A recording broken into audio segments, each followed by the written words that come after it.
Alleluia, Christ is risen. He is risen indeed. Alleluia. Hello and welcome to the last of this Easter week's series of daily reflections on encounters with the risen Christ and how an encounter with Jesus could help us as we walk through this difficult time. Today, for our final reflection, we'll be thinking about Peter. I'm reading from John's Gospel, chapter 21, starting at verse 15. After breakfast, Jesus asked Simon Peter, "Simon, son of John, do you love me more than these?" "Yes, Lord," Peter replied. "You know I love you." "Then feed my lambs," Jesus told him. Jesus repeated the question, "Simon, son of John, do you love me?"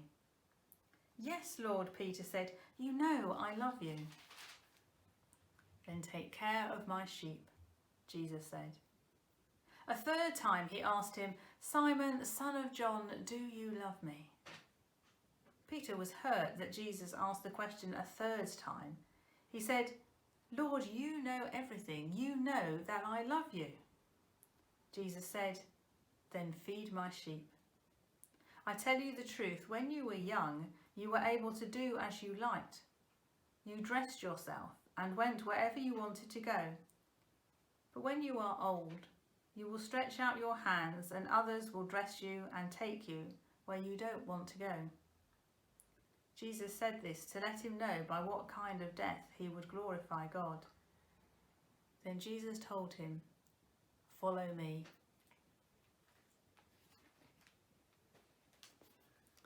This is probably a very familiar passage to many of us, and we will be aware of the connection between Jesus asking 3 times to Peter, "Do you love me?" and the 3 times that Peter denied Jesus after Jesus had been arrested. This encounter with the risen Christ represents a serious piece of reconciliation and healing for Peter. But I was interested to note that this significant interaction only takes place after breakfast. Before they could have this heavy one-to-one, Jesus makes sure that Peter, along with the other disciples, is fed. He prepares a fire and cooks freshly caught fish and bakes newly baked bread. Jesus meets Peter's physical needs before tackling the emotional and spiritual ones. This reminds me of the passage in the Old Testament where God provides the depressed Elijah with sleep and food and water before God addresses the things that he's struggling with. Some of you might be familiar with Maslow's hierarchy of needs.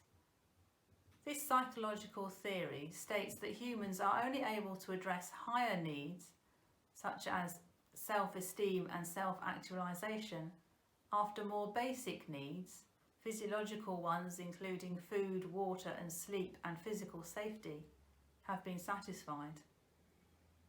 I see this principle at work in Jesus' interaction with Peter.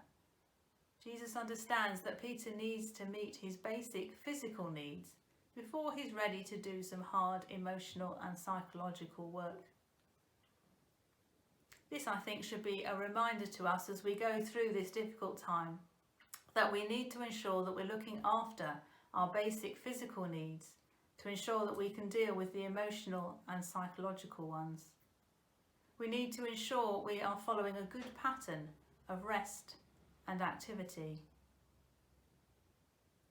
Eating a varied and healthy diet, even if it does mean some unusual combinations as we use up store-cupboard ingredients.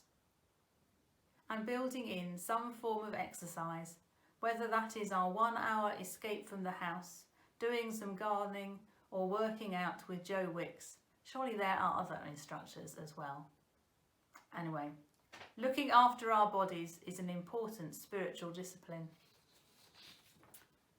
But after Jesus had cooked breakfast, he then initiates a serious conversation with Peter. The elephant in the room, Peter's denial, needs dealing with. It cannot be ignored.